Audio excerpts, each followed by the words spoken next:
Dengan mempelajari Sirah Nabawiyah, maka makin menambah kecintaan kepadanya. Semoga yang subscribe juga dimudahkan jalannya menuju surga. Silahkan tekan tombol like supaya postingan ini semakin tersebar. Dan tulis doa serta hajat pemirsa di kolom komentar. Semoga semakin banyak yang mengaminkan, maka semakin cepat terkabul. Nabi Sulaiman alaihi salam adalah manusia terkaya sepanjang sejarah kehidupan manusia di muka bumi. Dalam beberapa kitab suci seperti Al-Quran, Alkitab, dan Injil, Nabi Sulaiman alaihi salam dijelaskan sebagai manusia terkaya yang pernah hidup di muka bumi. Tidak ada satupun manusia yang bisa mengalahkan total kekayaannya hingga hari kiamat tiba. Para arkeolog telah menemukan situs peninggalan sejarah Islam yang mengungkap total kekayaan Nabi Sulaiman alaihi salam. Erez bin Yosef, seorang profesor sekaligus peneliti, ia menyatakan bahwa 3.000 tahun yang lalu Nabi Sulaiman alaihi salam diperkirakan memiliki kekayaan senilai 2,2 triliun US dollar.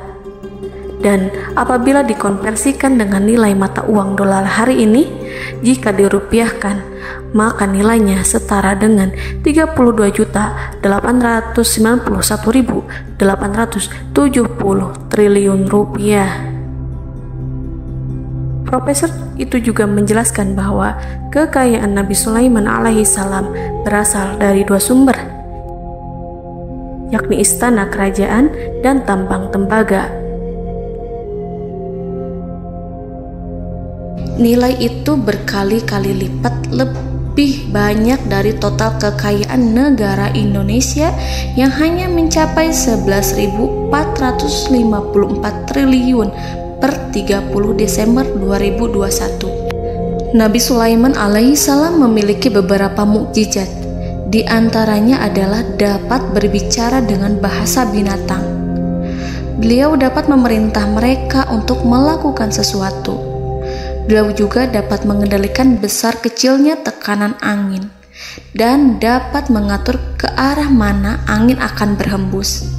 Sehingga dengan itu Nabi Sulaiman dapat memanfaatkan angin sebagai kendaraannya dan juga kendaraan tentaranya. Nabi Sulaiman juga bisa melunakkan besi dan membentuknya menjadi pakaian perang yang anti tusukan senjata tajam. Nabi Sulaiman juga memimpin para jin. Mereka tunduk dan patuh pada perintah Nabi Sulaiman alaihi salam. Tidak hanya setan, iblis laknatullah yang merupakan makhluk pembangkang dapat dibuat tunduk bertekuk lutut pada perintah-perintah Nabi Sulaiman. Nabi Sulaiman bisa melakukan teleportasi, yaitu berpindah dari suatu tempat ke tempat yang lain dalam waktu singkat. Peristiwa itu dibuktikan dengan pemindahan singgasana Ratu Balqis atas perintah Nabi Sulaiman. Nabi Sulaiman dikenal sebagai raja yang adil dan bijaksana. Nabi Sulaiman diberkahi kecerdasan yang luar biasa untuk menyatu padukan segenap kekuatan yang Allah berikan kepadanya. Ia mengelola dan membawa kerajaannya menjadi kekuatan raksasa yang tak terkalahkan di masanya dengan segenap kemampuan yang dimilikinya. Tentara Nabi Sulaiman adalah tentara terkuat di bumi tanpa ada yang menandingi. Pertanyaan mendasar yang muncul kali ini adalah dari mana sumber kekayaan dan kekuatan Nabi Sulaiman alaihi salam? Untuk mendapat jawaban dari pertanyaan itu, simak video ini sampai akhir. Sebelum itu, mari bantu channel ini terus berkembang dengan cara subscribe dan nyalakan tanda loncengnya. Berikan komentar yang positif dan berikan like serta share video ini. Bismillahirrahmanirrahim. Sungguh kami benar-benar telah menganugerahkan ilmu kepada Daud dan Sulaiman. Keduanya berkata, segala puji bagi Allah yang melebihkan kami dari kebanyakan hamba-hambanya yang mukmin. Sulaiman telah mewarisi Daud dan dia berkata, wahai manusia, kami telah diajari untuk memahami bahasa burung dan kami dianugerahi segala sesuatu. Sesungguhnya semua ini benar-benar karunia yang nyata. Quran Surat An-Naml ayat 15-16. Saudara-saudaraku yang dirahmati Allah, pada ayat di atas disebutkan bahwa Sulaiman telah mewarisi Daud.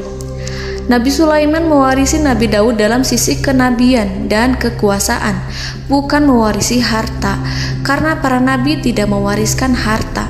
Sebab sepeninggalan mereka, harta para nabi menjadi sedekah bagi orang-orang yang ada di sekitarnya, yaitu orang-orang fakir dan orang-orang yang membutuhkan. Dan harta para nabi tidak dikhususkan bagi kalangan keluarganya. Rasulullah Shallallahu Alaihi Wasallam bersabda, "Kami para nabi tidak mewariskan." Nabi Sulaiman mewarisi kenabian dari Nabi Daud. Ini adalah hal yang jelas. Allah telah memilihnya sebagai nabi dari Bani Israel. Begitu juga Allah telah memberinya kekuasaan kerajaan sehingga ia menjadi pemimpin Bani Israel. Barangkali sesuatu yang paling penting yang diwarisi oleh Nabi Sulaiman dari Nabi Daud adalah tradisi militer. Kemajuan militer yang dahsyat telah berpindah kepada Nabi Sulaiman. Nabi Daud sebenarnya adalah seorang pengembala kambing yang sangat miskin, tetapi seiring dengan perjalanan waktu, ia menjadi komandan pasukan tiada tanding. Nabi Daud alaihi salam mengetahui bahwa kekuatan hakiki yang mengatur alam semesta adalah kekuatan Allah. Ketika Nabi Daud mengelurkan tangannya dan memegang potongan batu, lalu beliau melemparkannya dengan ketepel ke arah Jalut, kepala Jalut retak dan ambruk menghantam tanah. Ini sebagai bentuk demonstrasi kekuatan darinya. Kehadiran Nabi Daud mengubah pasukan Bani Israel, di mana mereka sebelumnya lari jika berhadapan dengan musuh. Maka kini keberadaan mereka mulai diperhitungkan di masa hidupnya. Nabi Daud mengalami peperangan yang sangat banyak, tapi Al-Quran tidak menceritakan secara terperinci. Hal itu dikarenakan karena Al-Quran adalah kitab dakwah di jalan Allah, bukan kitab sejarah. Al-Quran hanya menceritakan di dalam Al-Quran surat Shad ayat 20, "Dan kami kuatkan kerajaannya, kerajaan Daud." Ayat tersebut berarti bahwa Nabi Daud belum terkalahkan dalam peperangan yang diikutinya. Di samping dukungan yang Allah berikan kepadanya, juga pasukan dan rakyatnya, di mana mereka adalah orang-orang yang bertauhid, menyerahkan diri kepada Allah. Allah Subhanahu wa Ta'ala mengajarkan kepada Nabi Daud hal-hal yang menjadikan pasukannya memiliki keistimewaan yang dengannya mereka dapat mengalahkan pasukan-pasukan lain, pasukan-pasukan besar yang ada di bumi pada saat itu. Allah Subhanahu wa Ta'ala berfirman dalam surat Saba ayat 10, "Dan kami telah melunakkan besi untuknya." Baju besi mungkin akan menjadi masalah dalam benak kita. Ketika orang-orang yang berperang, baju besi cukup mengganggu gerakan mereka. Kita bisa membayangkan ketika ada dua orang berperang, salah satu dapat bergerak bebas, sementara yang lainnya tidak leluasa bergerak karena tertahan dengan pakaiannya. Namun, dengan kekuasaan Allah, Nabi Daud dapat melunakkan besi dan membuat baju besi yang ringan, yang mudah untuk digunakan. Ini adalah kemajuan penting yang Allah berikan kepada Nabi Daud dan tentaranya. Kemajuan itu kemudian diajarkan, diwariskan dan dimiliki oleh Nabi Sulaiman alaihi salam. Nabi Sulaiman memiliki pasukan dahsyat yang melebihi pasukan manapun di bumi saat itu, atau bahkan mungkin saat ini. Bahkan Allah menambahkan karunia-Nya kepada Nabi Sulaiman yang disebutkan dalam Al-Quran surat An-Naml ayat 16. Dan Sulaiman telah mewarisi Daud, dan dia berkata, "Wahai manusia, kami telah diberi pengertian tentang suara burung, dan kami diberi segala sesuatu. Sesungguhnya ini benar-benar suatu karunia yang nyata." Saudara-saudaraku yang dirahmati Allah, pada suatu hari Nabi Sulaiman alaihi salam menengadahkan tangannya dan berdoa kepada Allah Subhanahu wa ta'ala. Antara hati Nabi dan Allah tidak ada penghalang, tidak ada jarak, tidak ada sekatan waktu, tidak ada satupun dari para nabi yang berdoa kepada Allah kecuali doanya pasti dikabulkan. Doa Nabi Sulaiman alaihi salam direkam dalam Al-Quran surat Shad ayat 35. Nabi Sulaiman berkata, "Ya Tuhanku, ampunilah aku, anugerahkanlah kepadaku kerajaan yang tidak dimiliki oleh seorang pun sesudahku." Nabi Sulaiman menginginkan dari Allah sesuatu kerajaan yang belum pernah diperoleh oleh siapapun setelahnya. Allah Subhanahu wa ta'ala mengabulkan doa Nabi Sulaiman dan memberinya kerajaan tersebut. Nabi Sulaiman mewarisi kekuasaan, kenabian, hikmah ilmu dari Nabi Daud alaihi salam. Orang-orang menyebut Nabi Sulaiman Al-Hakim, Sulaiman yang bijaksana. Kebijaksanaan Nabi Sulaiman tidak terbatas pada keadilannya di tengah-tengah manusia dan juga kasih sayangnya kepada mereka. Namun, kebijaksanaan Nabi Sulaiman juga berlaku di kalangan burung dan binatang lainnya. Nabi Daud juga mengenal bahasa burung, tetapi Nabi Sulaiman dapat berbicara dengan bahasa burung. Bahkan, ia dapat menggantikannya sebagai pembantunya. Ketika Nabi Daud bertasbih di gunung, burung-burung serta binatang buas ikut bertasbih bersamanya. Bahkan angin pun berhenti untuk mendengarkan tasbih itu. Sedangkan Nabi Sulaiman alaihi salam, Allah Subhanahu wa ta'ala memberinya karunia lebih dari itu, di mana binatang-binatang buas tunduk padanya, begitu juga angin dan burung. Saudara-saudaraku yang dirahmati Allah, Nabi Sulaiman alaihi salam mampu mendengarkan bisikan semut yang berbicara kepada sesama mereka. Bahkan ia mampu memerintahkan semut tersebut sehingga semut itu menjadi taat pada perintahnya. Pasukan Nabi Sulaiman memiliki kekuatan yang sangat dahsyat.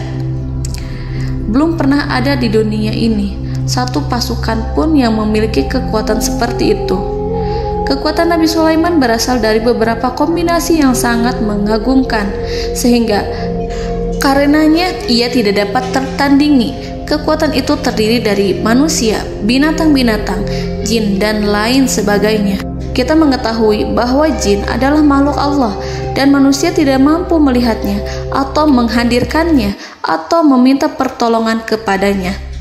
Sedangkan Nabi Sulaiman telah diberi Allah suatu kemampuan untuk menundukkan jin, memperkerjakan mereka sebagai tentara di tengah-tengah peperangan. Bahkan ia mampu menjadikan mereka sebagai pekerja-pekerja kasar di kerajaannya saat tidak ada peperangan.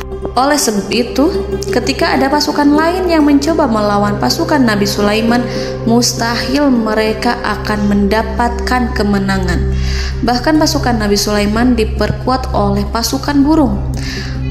Burung di pasukan Nabi Sulaiman memerankan tugas penting, yaitu menjadi agen intelijen. Kita mengetahui bahwa peranan informasi saat peperangan adalah hal yang penting. Dari informasi tersebut, pasukan dapat mengetahui keadaan lawannya. Demikianlah peranan burung pada pasukan Sulaiman. Ia terbang di tengah-tengah musuh. Kemudian, ia kembali kepada Nabi Sulaiman untuk menyampaikan berita tentang keadaan lawannya. Di samping jin dan burung, Allah juga menundukkan angin untuk Nabi Sulaiman. Nabi Sulaiman dapat memerintahkan angin dan ia mampu untuk menaiki angin tersebut. Dalam Al-Quran surat Shad ayat 36-40, Allah Subhanahu wa ta'ala berfirman, "Kami tundukkan kepada angin yang berhembus dengan baik menurut kemana saja yang dikehendaki Sulaiman. Dan kami tundukkan pula kepadanya setan-setan, semuanya ahli bangunan dan penyelam, dan setan yang lain yang terikat dalam belenggu. Inilah anugerah kami, maka berikanlah kepada orang lain atau tahanlah untuk dirimu tanpa perhitungan, dan sesungguhnya dia mempunyai kedudukan yang dekat pada sisi kami dan tempat kembali yang baik." Saudara-saudaraku yang dirahmati Allah, Allah Subhanahu wa Ta'ala juga memberikan kemampuan yang tak seorang pun dari para nabi mendapatkannya, yaitu kemampuan untuk memerintah setan. Setan adalah salah satu bagian dari jin. Ia adalah kelompok yang celaka dari bangsa jin. Kelompok ini sebenarnya tidak mampu dikuasai oleh manusia. Bahkan jin yang soleh tidak dapat mengatur setan.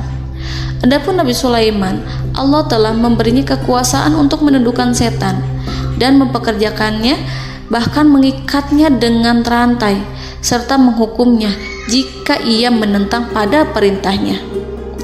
Setan membangun untuk Sulaiman istana-istana, patung-patung dan alat-alat perang. Bahkan setan-setan itu menyelam ke dasar lautan untuk mengeluarkan permata dan yakut untuk Sulaiman. Jika di antara setan yang menentang perintahnya, maka Nabi Sulaiman alaihi salam mengikatnya dengan rantai. Ini semua menunjukkan kekayaan Nabi Sulaiman dan kekuasaannya, di mana ia mampu mengatur banyak makhluk di bumi ini. Tentu saja, kemampuan itu semua adalah atas izin dari Allah Subhanahu wa Ta'ala sebagai mukjizat darinya. Allah Subhanahu wa Ta'ala berfirman dalam Al-Quran surat Saba ayat 12, dan sebagian dari jin adalah yang bekerja di hadapannya di bawah kekuasaannya dengan izin Tuhannya, dan siapa yang menyimpang di antara mereka dari perintah kami, maka kami rasakan kepadanya azab neraka yang apinya menyala-nyala. Para jin itu membuat untuk Sulaiman apa yang dikehendakinya, dari gedung-gedung yang tinggi, patung-patung, dan piring-piring yang besarnya seperti kolam, atau periuk yang tetap berada di atas tungku. Saudara-saudaraku yang dirahmati Allah, Nabi Sulaiman yang bijaksana adalah penguasa yang tak tertandingi di muka bumi. Meskipun memperoleh nikmat-nikmat khusus yang agung itu yang Allah berikan kepada Sulaiman, beliau tetap menunjukkan dirinya sebagai manusia yang paling banyak berzikir kepada Allah dan manusia yang paling banyak bersyukur di zamannya. Saudara-saudaraku yang dirahmati Allah, sebagaimana Allah Subhanahu wa Ta'ala memberikan nikmat kepada ayahnya Nabi Daud alaihi salam, di mana ia mampu melunakkan besi, dan Allah mengajarinya bagaimana cara mencairkan besi, maka Nabi Sulaiman alaihi salam dapat memanfaatkan tembaga yang cair untuk peperangan.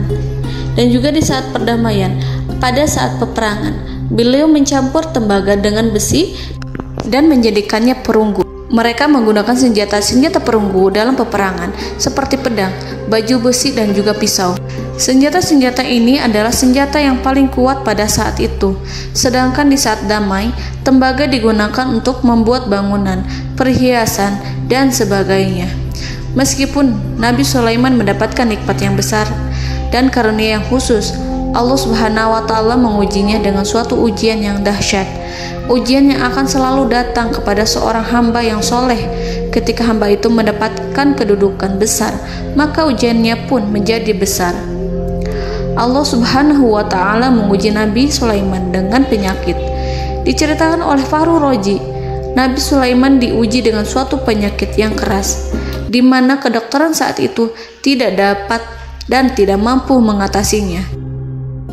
Sakitnya Nabi Sulaiman sangat keras sehingga para dokter dari kalangan manusia ataupun jin tidak mampu menghilangkan penyakit itu.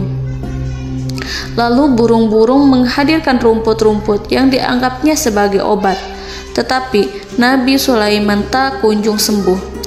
Semakin hari penyakit Nabi Sulaiman semakin menjadi-jadi, sehingga ketika Nabi Sulaiman duduk di atas kursi, ia duduk bagaikan tubuh tanpa roh. Seakan-akan ia mati karena saking keras penyakit yang dideritanya. Sakit yang diderita oleh Nabi Sulaiman alaihi salam berlangsung sangat lama. Namun Nabi Sulaiman tidak henti-hentinya berzikir kepada Allah dan meminta kesembuhan kepadanya, serta selalu beristighfar dan mengungkapkan rasa cinta kepadanya. Selesailah ujian Allah terhadap hambanya Nabi Sulaiman. Beliau pun sembuh Nabi Sulaiman merasakan kembali kesehatannya setelah ia mengetahui segala kejayaan dan segala kekuasaan serta segala kebesarannya tidak lagi mampu menghilangkan penyakit yang dideritanya kecuali jika Allah menghendaki. Saudara-saudaraku yang dirahmati Allah, Nabi Sulaiman telah membangun tempat ibadah, tempat sujud, sehingga manusia menyembah Allah di dalamnya. Orang-orang yang membangunnya berjumlah puluhan ribu orang. Tentu setiap kelompok dari mereka memiliki pekerjaan masing-masing. Di antara mereka ada yang mencairkan tembaga, di antara mereka ada yang tukang pahat, ada yang tukang ukir, ada yang membelah batu, ada yang memotong kayu, ada yang mendatangkan rumput-rumput dari Libanon, ada yang mendatangkan emas dan menjadikannya lempengan-lempengan yang mengkilat untuk menutupi kayu serta untuk melapisi dinding-dinding. Bahkan golongan jin pun membantu membangun tempat tersebut, tentu dengan perintah dan bimbingan Nabi Sulaiman. Mereka membuat patung-patung yang besar, membuat bejana yang besar untuk tempat makan para tentara dan pekerja, yaitu bejana seperti gunung. Karena saking berat dan besarnya, mereka juga membuat tempat-tempat minum yang besarnya seperti kolam. Nabi Sulaiman mengawasi para pekerjanya dan juga mengurusi masyarakatnya, di mana beliau mengenali problem mereka dan berusaha memecahkannya. Beliau juga mengawasi pasukan dari kalangan binatang dan burung. Beliau mengetahui apabila ada satu di antara mereka yang tidak datang, kemana ia pergi serta mengapa ia pergi. Nabi Sulaiman menguasai pengetahuan itu semua. Nabi Sulaiman bukan hanya mengetahui problem tentara-tentaranya dari kalangan manusia ataupun tentaranya dari kalangan burung, namun ia juga menunjukkan kasih sayang terhadap semut, di mana beliau mendengar bisikannya dan tidak suka untuk menginjaknya. Nabi Sulaiman selalu menundukkan kepalanya ke bumi sebagai bentuk rasa rendah diri dan syukur kepada Allah. Pada suatu hari, Nabi Sulaiman alaihi salam berjalan di depan tentaranya dan tiba-tiba ia mendengar suara semut yang berkata kepada temannya dari kalangan semut. Hal itu terekam dalam Al-Quran surat An-Naml ayat 18-19. Wahai semut-semut, masuklah ke dalam sarang-sarangmu agar kamu tidak terinjak oleh Sulaiman dan tentaranya, sedangkan mereka tidak menyadarinya. Nabi Sulaiman alaihi salam tersenyum mendengar itu dan ia berdoa, "Ya Allah, ya Tuhanku, berilah aku ilham untuk tetap mensyukuri nikmat-Mu yang telah Engkau anugerahkan kepadaku dan kepada kedua orang ibu bapakku, dan untuk mengerjakan amal soleh yang Kau ridhoi, dan masukkanlah aku ke dalam rahmat-Mu, ke dalam golongan hamba-hamba-Mu yang soleh." Saudara-saudaraku yang dirahmati Allah, meskipun Nabi Sulaiman mendapatkan kekuasaan dan memiliki tentara yang besar, namun beliau menunjukkan kasih sayang terhadap bangsa semut. Beliau mendengarkan bisikannya dan melihat semut yang ada di depannya. Oleh karena itu, tak mungkin baginya untuk menginjak golongan semut itu. Nabi Sulaiman bersyukur kepada Allah telah memberinya nikmat, yaitu nikmat rahmat dan kasih sayang.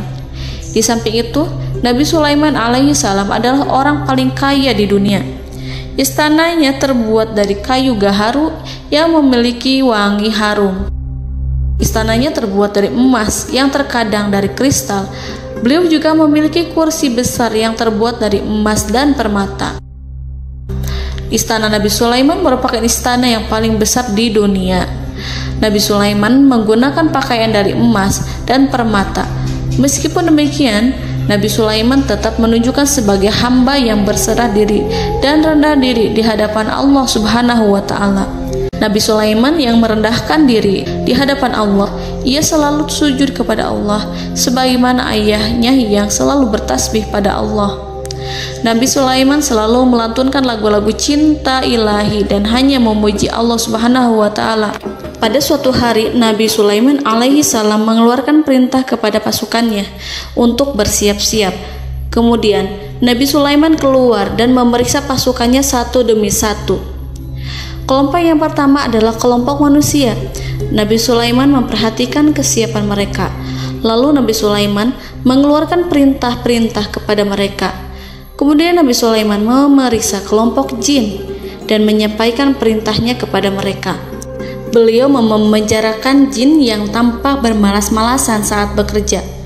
Lalu beliau memeriksa binatang dan berkata kepada mereka, apakah mereka sudah makan dengan baik? Apakah mereka tidur dengan nyenyak? Apakah ada yang mengadu pada mereka, misalkan karena penyediaan makanan yang tidak layak? Apakah ada di sana yang sakit dan lain sebagainya? Ketika Nabi Sulaiman merasa puas dengan semuanya, Nabi Sulaiman memasuki tenda tempat berkumpulnya para burung. Nabi Sulaiman alaihi salam kemudian memasuki tenda tersebut, mengamati keadaan di sekitarnya, sehingga beliau mengetahui bahwa ada satu burung yang tidak hadir, yaitu burung hudhud. Mengapa aku tidak melihat burung hudhud? Burung-burung yang lain tampak terdiam sebagai penghormatan, dan mereka mendengarkan apa yang akan dikatakan pemimpin mereka. Nabi Sulaiman mengarahkan pandangannya pada semua burung dan tidak menemukan burung hudhud di antara mereka. Tak seekor burung pun yang mengetahui keberadaannya. Burung hudhud absen pada apel wajib kali ini. Nabi Sulaiman mulai menampakkan kemarahannya. Tiba-tiba, seekor burung kecil memberanikan diri untuk berkata kepada Nabi Sulaiman, "Wahai Nabi yang mulia, seharusnya hudhud ada bersamaku kemarin untuk melaksanakan tugas penyelidikan. Ia adalah pemimpin misi itu. Namun, burung hudhud belum datang. Oleh karena itu, aku tidak pergi bersamanya." Burung itu tampak gemetar. Nabi Sulaiman mengetahui bahwa hudhud tidak hadir dan tak seorang pun mengetahui kemana ia pergi. Burung hudhud pergi tanpa izin terlebih dahulu. Dalam keadaan marah, Nabi Sulaiman berkata, "Sungguh aku benar-benar akan mengazabnya dengan azab yang sangat keras atau benar-benar menyembelihnya, kecuali jika ia benar-benar datang kepadaku dengan alasan yang jelas." Kawanan burung-burung mengetahui bahwa Nabi Sulaiman sedang marah dan telah menetapkan untuk menyiksa burung hudhud atau menyembelihnya atau justru memaafkannya dengan syarat ia datang dengan membawa alasan yang dapat menyelamatkannya, atau dengan kata lain, burung hudhud dapat memastikan bahwa ia melaksanakan tugas yang penting. Nabi Sulaiman menunjukkan kemarahan yang besar sehingga siapapun akan merasa takut kepada Nabi Sulaiman yang marah. Nabi Sulaiman kemudian pergi dari tempat burung tersebut. Nabi Sulaiman masih memikirkan keadaan burung hudhud. Seharusnya burung hudhud menjadi bagian penting dari badan intelijen. Apakah ia pergi untuk menyingkap suatu, atau apakah ia pergi hanya untuk bermain-main? Nabi Sulaiman telah memperhatikan dan mengetahui bahwa burung hudhud adalah seekor burung yang cerdik dan juga fasih berbicara. Terkadang Nabi Sulaiman mendapati burung hudhud sedang bermain-main dan menunda-nunda pekerjaannya. Namun ketika Nabi Sulaiman melihatnya, burung hudhud memahami bahwa perbuatannya tidak benar. Oleh karena itu, ia tidak boleh menyampur adukan antara waktu serius dan waktu bermain. Tidak lama setelah itu, burung hudhud tiba di tempat para burung. Burung-burung yang lain berkata kepadanya, "Wahai hudhud, pergilah engkau ke tempat Nabi Sulaiman. Jika ia mengetahui bahwa engkau telah sampai, jiwamu benar-benar terancam." Mendengar itu, burung hudhud segera beranjak. Ia terbang menemui Nabi Sulaiman. Pada waktu itu, Nabi Sulaiman sedang duduk bersama tentaranya yang lain. Burung hudhud berdiri. Ia telah merencanakan untuk memulai pembicaraan dengan Nabi Sulaiman sebelum Nabi Sulaiman bertanya kepadanya kemana dia pergi. Ini sebagai bukti bahwa hudhud telah melaksanakan suatu tugas yang penting. Dalam Al-Quran Surat An-Naml ayat 22, burung hudhud berbicara, "Aku telah mengetahui sesuatu yang kamu belum mengetahuinya, dan kubawa kepadamu dari negeri Saba suatu berita penting yang diyakini seakan-akan burung hudhud hendak berkata, 'Aku adalah hudhud yang miskin, tapi aku mengetahui apa yang tidak engkau ketahui, dan aku telah datang kepadamu dari kerajaan Saba dengan membawa berita yang sangat penting.'" Nabi Sulaiman tampak terdiam menunggu hudhud menyelesaikan kisahnya. Dalam surat An-Naml ayat 23-24, burung hudhud berkata, Sesungguhnya aku menjumpai seorang wanita yang memerintah mereka. Dia dianugerahi segala sesuatu serta mempunyai singgasana yang besar. Aku mendapati dia dan kaumnya menyembah matahari selain Allah. Dan setan-setan telah menjadikan mereka memandang indah perbuatan-perbuatan mereka, lalu menghalangi mereka dari jalan Allah, sehingga mereka tidak mendapat petunjuk. Burung hudhud diam. Nabi Sulaiman merasa bahwa hudhud menunjukkan kepasihan lisannya. Nabi Sulaiman berkata dalam Quran surat An-Naml ayat 27 sambil menunjukkan senyum manisnya. Nabi Sulaiman berkata, "Akan kami lihat apakah kamu benar wahai hudhud, ataukah kamu termasuk orang-orang yang berdusta." Seakan-akan burung hudhud ingin mengatakan, "Aku tidak berbohong, wahai Nabi yang mulia." Namun diamnya Sulaiman membuat takut sehingga burung hudhud terdiam. Nabi Sulaiman terdiam karena berpikir, lalu ia memutuskan sesuatu setelah itu. Beliau melihat kepada lainnya dan meminta secari kertas. Nabi Sulaiman menulis surat singkat dan menyerahkannya kepada hudhud serta memerintahkan kepadanya seperti yang dikatakan dalam Quran surat An-Naml ayat 28. "Pergilah dengan membawa suratku ini, lalu jatuhkanlah kepada mereka, kemudian berpalinglah dari mereka, lalu perhatikanlah apa yang mereka bicarakan." Al-Quranul Karim hanya menceritakan dalam Quran surat An-Naml bagaimana perginya hudhud dan bagaimana ia menyerahkan surat itu. Lalu Al-Quran langsung menyebut keadaan kerajaan Balqis yang saat itu sedang membaca surat di depan para pembesar kerajaan dan para menterinya. Dalam Al-Quran surat An-Naml ayat 29-31 berkatalah Balqis, "Wahai pembesar-pembesar, sesungguhnya telah dijatuhkan kepadaku sebuah surat yang mulia. Sesungguhnya surat ini dari Sulaiman, dan sesungguhnya isinya dengan menyebut nama Allah yang Maha Pengasih lagi Maha Penyayang, bahwa janganlah kalian berlaku sombong terhadapku, dan datanglah kepadaku sebagai orang yang berserah diri." Saudara-saudaraku yang dirahmati Allah, dalam surat tersebut Nabi Sulaiman menyebutkan supaya mereka menyerahkan diri dan tunduk kepada perintah Nabi Sulaiman. Nabi Sulaiman memerintahkan agar mereka meninggalkan penyembahan terhadap matahari. Nabi Sulaiman tidak mempersoalkan akidah mereka dan tidak memuaskan mereka dengan apapun. Nabi Sulaiman hanya memerintahkan bahwa ia berada di atas kebenaran. Bukankah ia didukung kekuatan yang berlandaskan keyakinan yang dimilikinya? Nabi Sulaiman hanya memerintahkan mereka agar tunduk dan patuh kepadanya. Ratu Sabak menyampaikan surat tersebut di tengah-tengah kaumnya. Dalam Quran surat An-Naml ayat 32 dijelaskan, "Dan berkatalah Balqis, wahai para pembesar, berilah aku pertimbangan dalam urusanku ini. Aku tidak pernah memutuskan sesuatu persoalan sebelum kamu berada dalam majelisku." Saudara-saudaraku yang dirahmati Allah, para pembesar istana Balqis menentang surat tersebut. Isi surat itu membangkitkan kesombongan kaum Sabak, di mana mereka merasa lebih kuat. Mereka mengetahui bahwa di sana ada seorang yang mencoba menentang mereka dan mengisyaratkan peperangan kepada mereka. Lalu ia meminta kepada mereka untuk memenuhi syarat-syaratnya sebelum terjadinya peperangan dan kekalahan. Dalam surat An-Naml ayat 33, mereka menjawab, "Kita adalah orang-orang yang memiliki kekuatan dan juga memiliki keberanian yang sangat besar dalam peperangan. Dan keputusan berada di tanganmu, wahai rajaku. Maka pertimbangkanlah apa yang akan kamu perintahkan." Saudara-saudaraku yang dirahmati Allah, para pembesar kaum Sabak seakan ingin berkata, "Kita siap untuk melaksanakan perang." Tampaknya ratu itu memiliki kebijakan yang lebih baik dari pembesar kaumnya. Surat Sulaiman itu membuatnya berpikir lebih jernih dan lebih berhati-hati. Ia berusaha sebisa mungkin menghindari peperangan. Ratu itu berpikir dalam tempo yang lama. Nama Sulaiman tidak diketahuinya dan ia pun belum pernah mendengarnya. Oleh karena itu, Ratu kaum Sabak tidak mampu mengetahui dan mendeteksi seberapa besar kekuatan Nabi Sulaiman. boleh jadi Nabi Sulaiman memiliki kekuatan yang dahsyat sehingga ia mampu memerangi kekuasaannya dan mengalahkannya.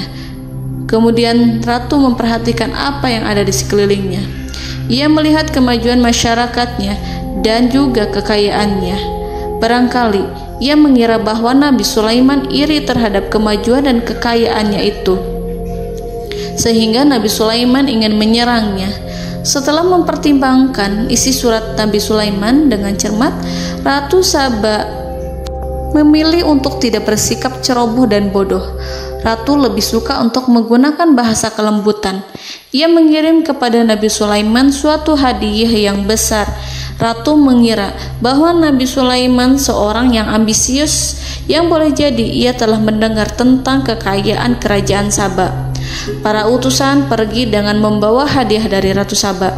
Ratu berharap agar mereka dapat memasuki kerajaan Nabi Sulaiman dan akan mengetahui kondisi kerajaannya.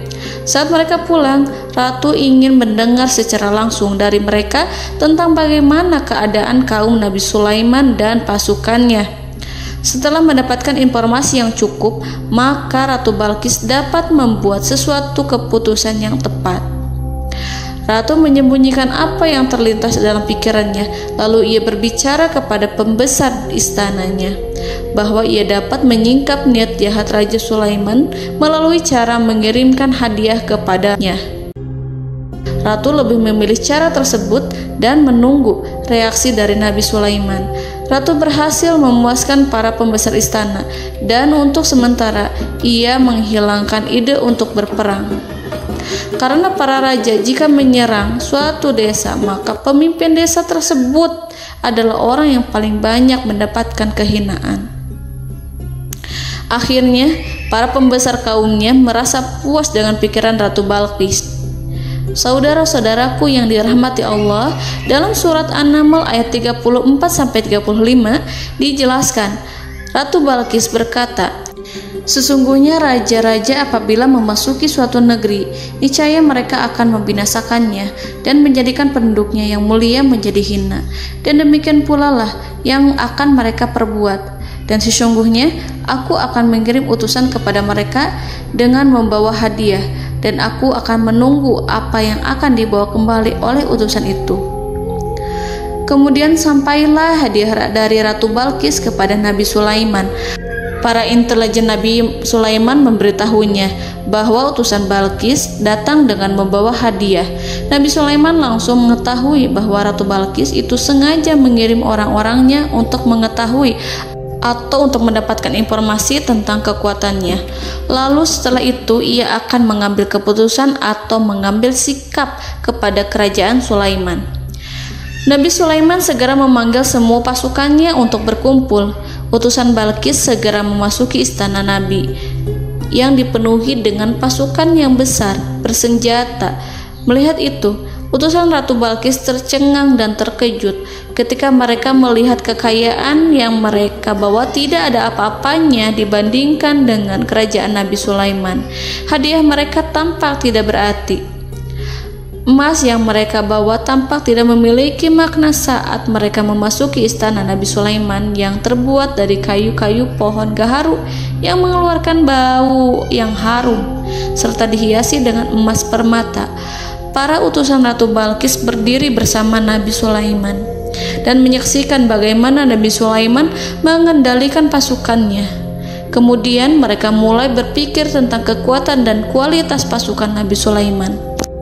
Betapa kagetnya mereka ketika melihat di tengah-tengah pasukan itu terdapat singa, burung, dan tentara dari kalangan manusia yang mampu terbang.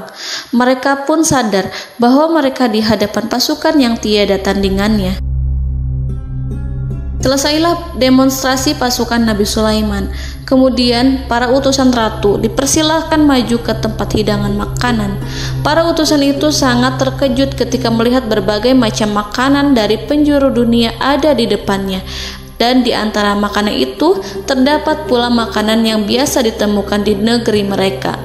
Tetapi mereka melihat bahwa makanan itu memiliki rasa yang lebih istimewa. Selain itu, piring-piring yang ada di depan mereka terbuat dari emas dan mereka dilayani oleh laki-laki yang berhias dengan emas. Di meja makan itu terdapat burung, ikan laut, dan berbagai macam daging yang mereka tidak mampu lagi membedakan daging apa itu. Nabi Sulaiman tidak makan bersama mereka, tapi beliau makan dengan menggunakan piring yang terbuat dari kayu.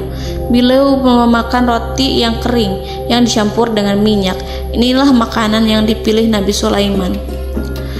Makan bersama mereka dalam keadaan diam, mereka merasa kehadiran Nabi Sulaiman menciptakan suatu wibawa yang luar biasa.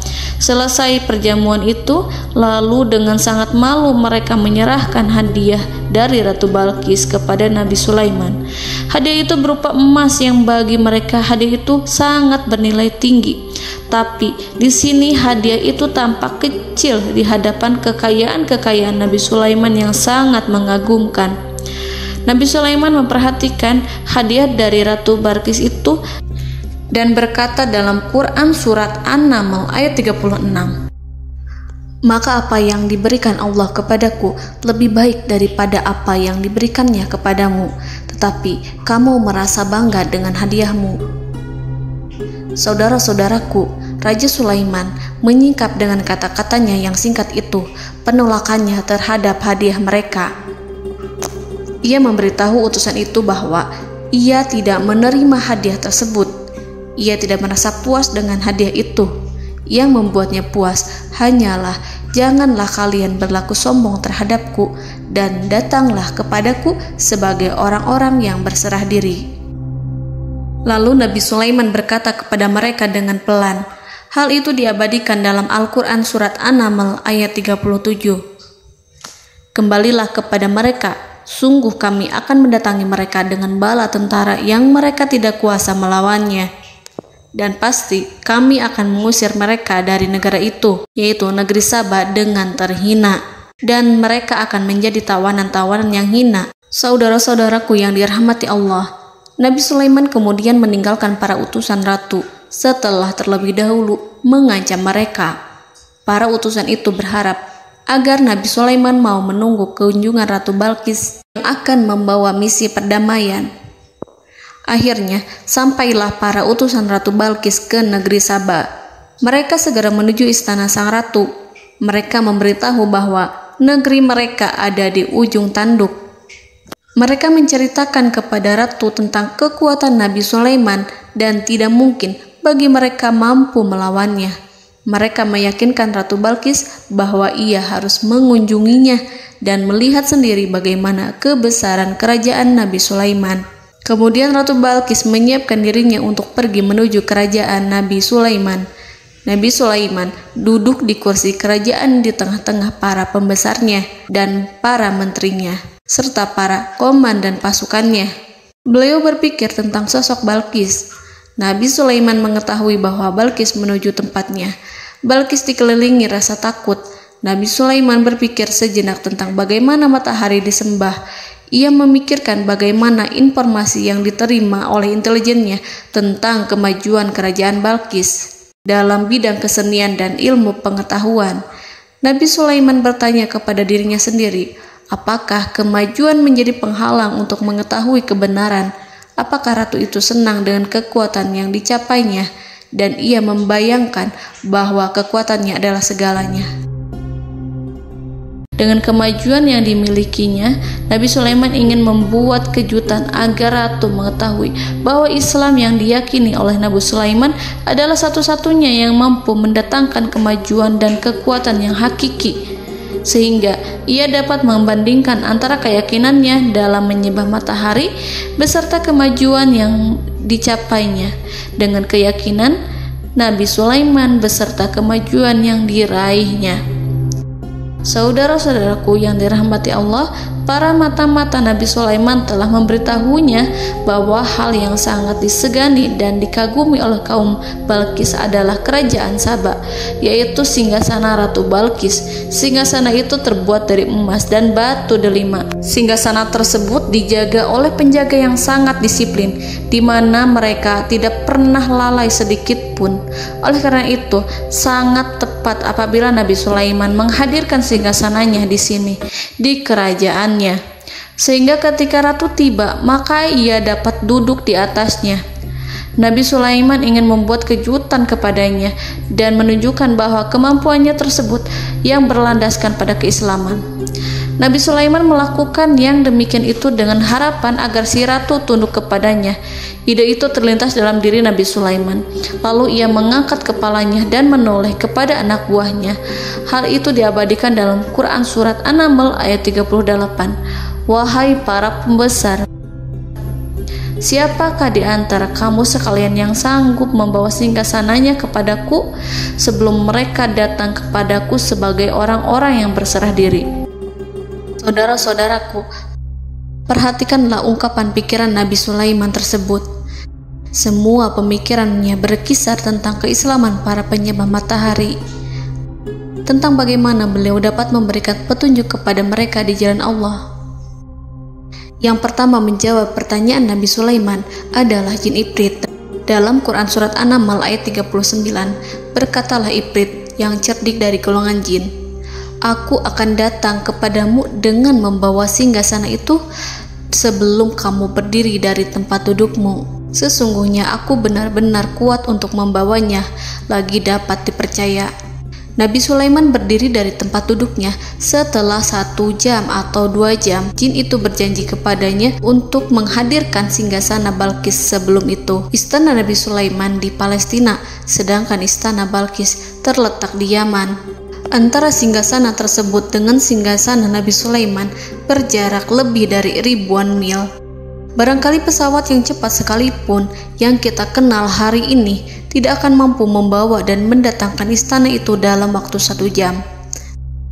Tetapi masalahnya di sini, berhubung dengan kekuatan jin yang serba misterius, Nabi Sulaiman tidak mengomentari sedikit pun terhadap apa yang dikatakan oleh Ifrit. Nabi Sulaiman tampak menunggu tanggapan lain yang mampu menghadirkan singgasana Balkis yang lebih cepat dari jin Ifrit. Nabi Sulaiman menoleh kepada seorang yang di sana, yang duduk di atas naungan. Hal itu diceritakan dalam Al-Quran Surat An-Naml ayat 40. Berkatalah seseorang yang mempunyai ilmu dari Alkitab, "Aku akan membawa singgasana itu kepadamu sebelum matamu berkedip." Maka tatkala Sulaiman melihat singgasana itu terletak di hadapannya, ia pun berkata, "Ini termasuk karunia Tuhanku untuk menguji aku. Apakah aku akan bersyukur atau mengingkari nikmatnya? Dan barang siapa yang bersyukur, maka sesungguhnya dia bersyukur untuk kebaikan dirinya sendiri. Dan barang siapa yang ingkar, maka sesungguhnya Tuhanku maha kaya lagi maha mulia." Saudara-saudaraku, belum lama seseorang yang mempunyai ilmu dari Alkitab menyatakan kalimatnya, sehingga singgasana itu tiba-tiba ada di depan Nabi Sulaiman, yang mampu menghadirkan singgasana itu lebih cepat dari kedipan mata. Al-Quranul Karim tidak menyingkap kepribadian seseorang yang menghadirkan singgasana itu. Al-Quran hanya menggarisi bahwa orang itu mempunyai ilmu dari Alkitab. Al-Quran tidak menjelaskan kepada kita apakah ia seorang malaikat ataukah manusia ataukah jin. Al-Quran sengaja tidak menyingkap hakikat kitab yang dimaksud. Saudara-saudaraku yang dirahmati Allah, setelah melihat singgasana itu, Nabi Sulaiman bersyukur kepada Allah. Ia mulai memperhatikan singgasana sang ratu. Singgasana tersebut merupakan simbol pembangunan dan juga kemajuan, tetapi tampaknya ia hanya sesuatu yang biasa saja jika dibandingkan dengan kekuasaan dan kebesaran ciptaan yang dibuat oleh manusia dan jin di kalangan istana Nabi Sulaiman. Nabi Sulaiman memikirkan dalam tempo yang sangat lama singgasana Ratu Balkis itu. Kemudian beliau memerintahkan agar singgasana itu diperbaiki, sehingga saat Ratu Balkis datang, dia akan mengujinya. Apakah Ratu Balkis dapat mengenali singgasananya ataukah tidak? Dalam Al-Quran Surat An-Naml ayat 41, Nabi Sulaiman berkata, "Ubahlah baginya singgasananya, maka kita akan melihat apakah dia mengenal ataukah dia termasuk orang-orang yang tidak mengenalnya." Saudara-saudaraku yang dirahmati Allah, Nabi Sulaiman memerintahkan agar dibangun istana yang akan digunakan untuk menyambut Ratu Balkis. Nabi Sulaiman memilih tempat di laut, dan ia memerintahkan agar dibangun suatu istana di mana sebagian besarnya terdiri dari air laut. Nabi Sulaiman memerintahkan agar lantainya itu terbuat dari kaca yang tebal dan kuat, sehingga orang-orang yang berjalan di atas istana itu akan dapat melihat di bawahnya ada ikan-ikan berwarna-warni yang berenang-renang. Dan mereka akan melihat rumput-rumput laut yang bergerak-gerak. Akhirnya, selesailah pembangunan istana itu. Saking bersihnya kaca lantainya, sehingga tampak di sana tidak ada kaca. Burung hudhud memberitahu Nabi Sulaiman bahwa Balqis telah sampai dekat kerajaannya. Kemudian Ratu Balqis datang. Al-Quran tidak menyebutkan keadaan Nabi Sulaiman saat menyambut Balqis, namun Al-Quran menunjukkan dua sikap Ratu Balqis. Yang pertama, bagaimana sikap Balqis ketika pertama kali melihat singgasananya yang datang mendahuluinya, padahal ia telah meninggalkan pengawalannya untuk tetap setia menjaga singgasananya itu. Keadaan kedua adalah keadaan di depan istana yang dibangun untuk penyambutan Balqis. Istana itu penuh dengan permata yang berenang-renang di bawahnya ikan-ikan. Dalam Quran Surat An-Naml ayat 42 dijelaskan, dan ketika Balqis datang, ditanyakanlah kepadanya, "Serupa inikah singgasanamu?" Balqis menjawab, "Seakan-akan singgasana ini adalah singgasanaku. Kami telah diberi pengetahuan sebelumnya, dan kami adalah orang-orang yang berserah diri." Saudara-saudaraku, pada dialek di atas, Balqis melihat singgasananya dan ia tercengang saat mengetahui bahwa itu adalah singgasana miliknya. Namun kemudian ia mulai ragu karena melihat tidak sepenuhnya itu singgasana miliknya. Jika itu benar-benar miliknya, lalu bagaimana ia datang mendahuluinya? Dan bila bukan singgasananya, maka bagaimana Sulaiman dapat meniru sepersis dan seteliti itu? Padahal Sulaiman tidak pernah sekalipun ke kerajaannya. Nabi Sulaiman berkata saat melihat Balqis mengamati singgasananya, "Apakah ini singgasanamu?"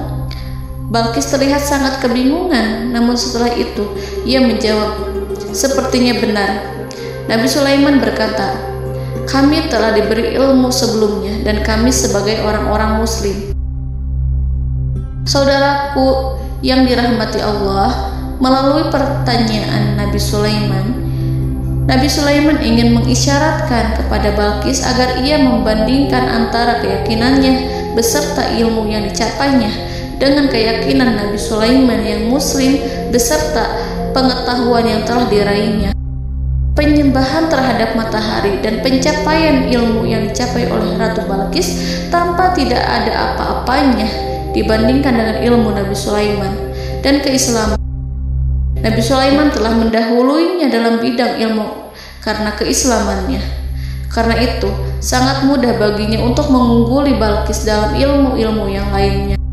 Demikianlah yang disyaratkan dalam pertanyaan Nabi Sulaiman kepada Ratu Balqis. Ratu Saba itu mengetahui bahwa ini adalah singgasananya, di mana singgasana itu datang lebih dahulu daripada dirinya.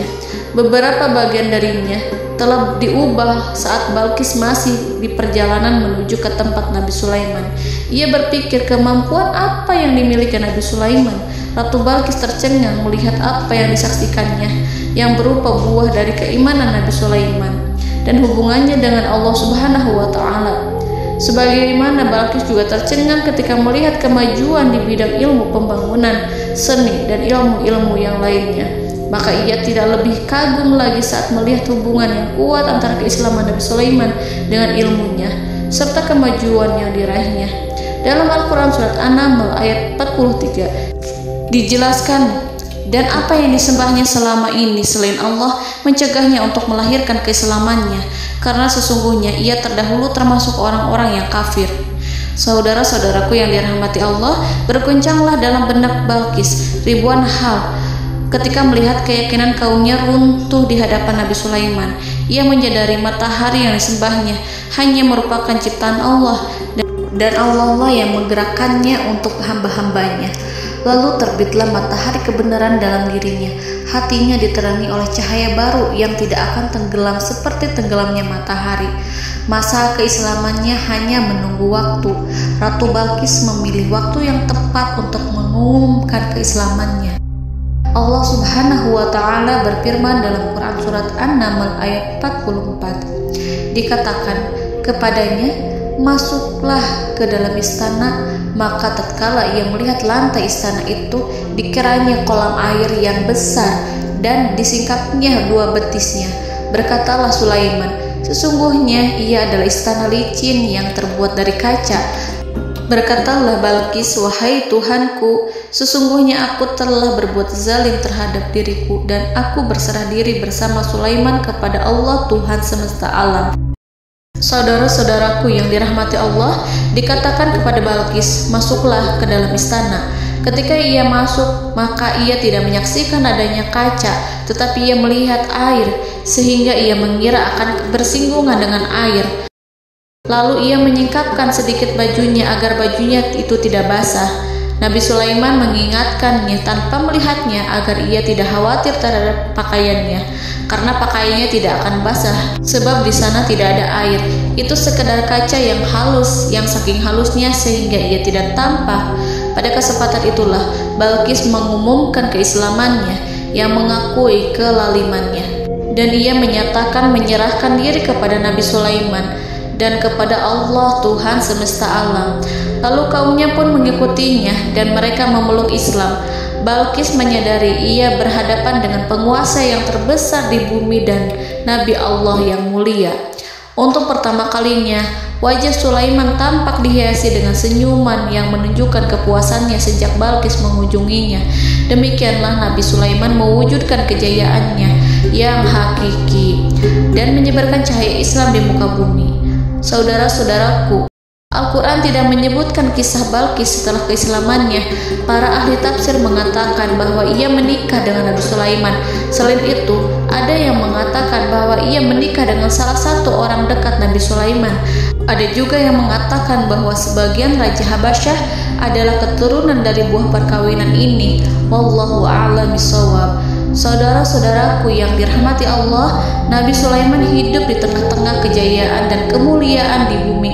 Kemudian Allah menetapkan kematian untuknya, sebagaimana kehidupan Sulaiman berada di puncak kemuliaan dan kejayaan yang penuh dengan keajaiban yang luar biasa, maka kematiannya pun merupakan tanda-tanda kebesaran Allah yang penuh dengan keajaiban. Demikianlah bahwa kematiannya sesuai dengan kehidupannya, sesuai dengan kejayaannya. Allah berfirman tentang kematian Sulaiman di dalam Al-Quran Surat Saba ayat 14. Maka tatkala kami telah menetapkan kematian Nabi Sulaiman, tidak ada yang menunjukkan kepada mereka kematiannya itu kecuali rayap yang memakan tongkatnya. Maka tatkala ia telah tersungkur, tahulah jin bahwa kalau sekiranya mereka mengetahui yang gaib, tentulah mereka tidak akan tetap dalam siksa yang menghinakan. Saudara-saudaraku, kemampuan Nabi Sulaiman untuk menundukkan jin dan mempekerjakan mereka serta hubungan mereka dengan semua itu menimbulkan fitnah di tengah-tengah manusia dalam hal tertentu. Kematian Nabi Sulaiman merupakan batasan jawaban terhadap fitnah ini. Kami tidak mengetahui siapa yang mengklaim bahwa jin mengetahui hal yang gaib. Apakah itu setan yang terkutuk, atau jin yang bodoh, atau manusia yang tertipu? Kami tidak mengetahui siapa yang bertanggung jawab terhadap tersebarnya isu yang keliru ini. Yang kita ketahui adalah bahwa hal tersebut adalah mempengaruhi sebagian manusia dan jin. Barangkali manusia berkata kepada diri mereka, selama jin melakukan perbuatan yang luar biasa ini, maka apa gerangan yang menjadikan mereka tidak mengetahui hal yang gaib itu? Manusia itu lupa bahwa kunci kegaiban berada di tangan Allah. Masalah ilmu gaib tidak akan mampu dikuasai oleh jin dan manusia. Hanya Dia yang mengetahuinya, dan manusia diberitahu hanya sedikit sekali. Saudara-saudaraku yang dirahmati Allah, seakan-akan Allah telah merencanakan bahwa kematian Sulaiman bertujuan untuk menghancurkan pemikiran itu, yaitu pemikiran bahwa jin mengetahui hal-hal yang gaib. Jin bekerja untuk Nabi Sulaiman selama beliau hidup, dan tatkala beliau meninggal, maka tugas mereka menjadi bebas. Nabi Sulaiman meninggal tanpa diketahui oleh jin, sehingga mereka tetap bekerja untuk mereka, tetap mengabdi kepada Sulaiman. Seandainya mereka mengetahui hal yang gaib, niscaya mereka tidak akan meneruskan pekerjaan mereka. Saudara-saudaraku, pada suatu hari Nabi Sulaiman memasuki mihrabnya untuk itikaf ibadah dan beribadah kepada Allah. Tak seorang pun yang berani mengganggu khalwatnya. Mihrab Sulaiman terletak di puncak gunung dan dindingnya terbuat dari permata. Pada suatu hari, Nabi Sulaiman duduk bersandar pada tongkatnya dan ia tampak tenggelam dalam tafakur. Beliau berzikir pada Allah hingga rasa kantuk menguasainya. Lalu setelah itu malaikat maut menemuinya. Nabi Sulaiman pun meninggal. Beliau bersandar kepada tongkatnya. Jin melihatnya dan mengira bahwa beliau sedang sholat, sehingga mereka pun terus melanjutkan pekerjaannya. Berlalulah hari demi hari yang panjang. Datanglah rayap, yaitu semut kecil yang memakan kayu. Hewan itu mulai memakan tongkat Nabi Sulaiman. Rayap itu tampak lapar. Sebagian dari tongkat Nabi Sulaiman dimakan beberapa hari oleh rayap itu. Ketika yang dimakannya semakin bertambah, maka tongkat itu pun menjadi rusak dan kemudian jatuh dari tangan Nabi Sulaiman alaihi salam. Tubuh mulia itu kehilangan keseimbangan dan kemudian jatuh terhempas di bumi. Tatkala tubuh suci itu tersungkur, maka manusia segera menuju ke arahnya. Mereka menyadari dan mengetahui bahwa Nabi Sulaiman telah meninggal dalam waktu yang lama. Jin menyadari bahwa mereka tidak mengetahui hal yang gaib, dan manusia pun mengetahui hakikat ini. Seandainya jin mengetahui hal yang gaib, niscaya ia tidak akan meneruskan siksa yang hina. Mereka tidak akan bekerja kepada Sulaiman. Demikianlah Nabi Sulaiman alaihi salam meninggal dalam keadaan duduk dan sholat di mihrabnya. Lalu berita itu tersebar bagaikan api di bumi. Manusia, burung, dan binatang buas mengantarkan jenazah Nabi Sulaiman. Sekawanan burung tampak sedih dan menangis. Semua makhluk bersedih. Akhirnya tak seorang pun mengetahui bahasa burung di bumi. Meninggallah seorang yang memahami pembicaraan burung, binatang-binatang, jin, dan lain sebagainya. Burung-burung itu berkata, betapa beratnya kehidupan di tengah orang-orang yang tidak mengetahui pembicaraan kita. Allahu a'lam.